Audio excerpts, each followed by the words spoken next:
নির্বাচন যে কোনো সময় আয়োজিত হতে পারে, কিন্তু এই যে নির্বাচন সামনে অনুষ্ঠিত হচ্ছে সে নির্বাচন যেন বাংলাদেশের পুরনো ব্যবস্থাকে টিকিয়ে রাখার নির্বাচন না হয়।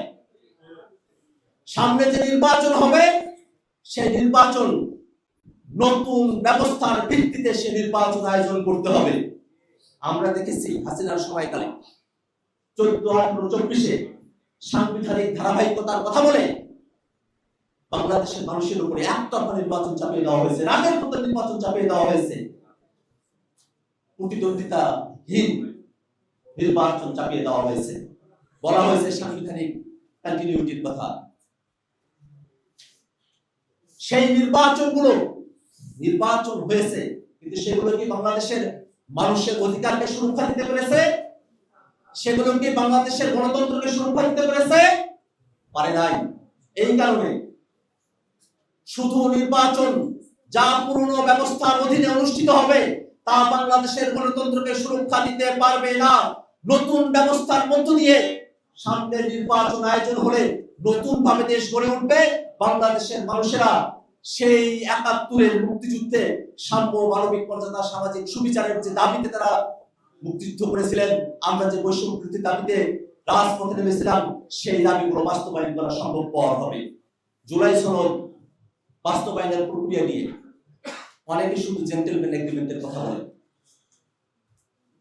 আমরা বাংলাদেশের আগে অনেক জেন্টলম্যান এগ্রিমেন্ট দিয়েছি এবং রাজনৈতিক দলগুলো তারা ক্ষমতা পেলে কতটুকু জেন্টলম্যান থাকে সেই পরীক্ষাগুলো অর্ধ শতাব্দীতে বাংলাদেশের মানুষ নিজের চোখে এটা পরখ করেছে। শেখ মুজিব ক্ষমতা পাওয়ার পরে লাকসাম করছে,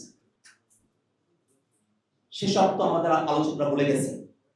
কিন্তু ৯০-তে যখন গণতন্ত্র ফিরে এলো, ফিরে আসার পরে ৩ জনের রূপরেখা হলো শান্তিপূর্ণভাবে ক্ষমতা হস্তান্তর করা হবে, সে ব্যাপারে সবাই একমত। বিএনপি তখন ক্ষমতায় ৯৬-তে একতরফাভাবে নির্বাচন দিয়ে বাংলাদেশে গণতান্ত্রিক পরিবেশ তৈরি হওয়ার পরে শান্তিপূর্ণভাবে ক্ষমতা হস্তান্তরের ব্যাপারে সর্বপ্রথম বিঘ্ন ঘটিয়েছে বিএনপি।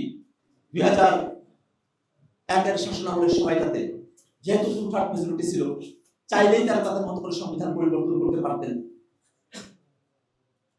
নিজের মতো করে ব্যক্তিকে তত্ত্বাবধায়ক সরকারের প্রধান প্রতিষ্ঠা করার জন্য বয়স ৬৫ থেকে বাড়িয়ে ৬৭ করা হলো, যাতে নিজের লোককে তত্ত্বাবধায়ক সরকারের প্রধান প্রতিষ্ঠা করা যায়। এই ধরনের জোচ্চুরির আচরণ নেওয়ার কারণে বাংলাদেশে ১/১১-র মতো প্রেক্ষাপট তৈরি হয়েছিল। অতএব আমরা বাংলাদেশের পুরনো দিনের শুধুমাত্র কথার কথা, জুলাই সনদের কাগজে দলিলে সেটা কাগজে বাদ হয়ে থাকবে, তেমন কোন জুলাই সনদ আমরা চাই না। আমরা জুলাই সনদ চাই যেটা পূর্ণাঙ্গ, যেটা কার্যকর, এবং এই সরকারের সময় থেকে সেটাকে বাস্তবায়ন করতে হবে। অনেকে বলেন পরবর্তী সংসদ সেটাকে বাস্তবায়ন করবে। আমরা তাদের কাছে বিনীতভাবে বলতে চাই, বাংলাদেশের মানুষ, হাজারো মানুষ জীবনের বিনিময়ে এই অন্তর্বর্তীকালীন সরকার গঠিত হয়েছে বিচার, সংস্কার এবং নির্বাচনের ম্যান্ডেট নিয়ে। এই সরকারের সময়টাতেই সংস্কারের বিষয়গুলোকে বাস্তবায়ন শুরু করতে হবে। পরবর্তীতে যারা ক্ষমতায় আসবেন তারা সেই বিষয়গুলোতে কোনো বিঘ্ন না করে ধারাবাহিকতা বজায় রাখবেন, এটাই তাদের কর্তব্য। তাদের হাতে কখনোই সংস্কারের ভার আমরা ছেড়ে দিতে রাজি নই। সানবিট সব দিবে সামাল। সানবিট ম্যাজিক প্রেস ডিশওয়াশিং এর মাথা ঘোরানো সলিউশন।